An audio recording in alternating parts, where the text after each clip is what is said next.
ભાજપના નવનિયુક્ત પ્રદેશ પ્રમુખ જગદીશ વિશ્વકર્માનો અભિવાદન સમારોહ તારીખ 17મીએ રિવરફ્રન્ટ ઇવેન્ટ સેન્ટરમાં યોજાવાનો છે, જેના સંદર્ભમાં ખાનપુર ખાતે બીજેપીના કોર્પોરેટરો અને કાર્યકરોની એક મિટિંગ શહેર પ્રમુખ પ્રેરક શાહે બોલાવી હતી, જેમાં સંસદ સભ્ય દિનેશ મકવાણા પણ હાજર હતા.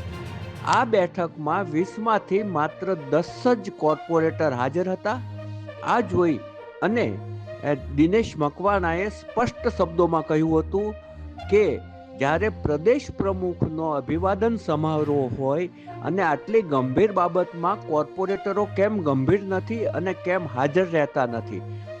એમણે જ્યારે આ શબ્દો ઉચ્ચાર્યા ત્યારે પ્રેરક શાહના મોં ઉપર પણ એક પ્રકારની ગ્લાનિ છવાઈ ગઈ હતી અને એક સન્નાટો છવાઈ ગયો હતો.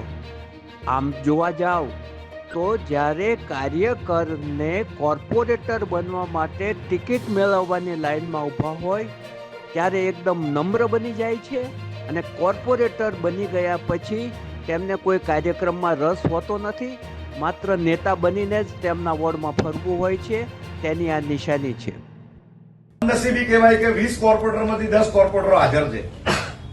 એનો મતલબ કે મારે કોઈ ધમકીની ભાષા ના વાપરવી પડે, પણ ચૂંટણીના 3 મહિના બાકી હોય અને આપણા અમદાવાદ શહેરના અધ્યક્ષના અભિવાદન સમારોહ માટે પણ જો ગંભીરતા ના હોય મિત્રો, તો આપણે શું સમજવું? મોરચાના અધ્યક્ષ અને મહામંત્રીઓ તો ફોન કરે, પણ ચૂંટાયેલી પાંખે તો પોતાની ગંભીરતા હોવી જોઈએ.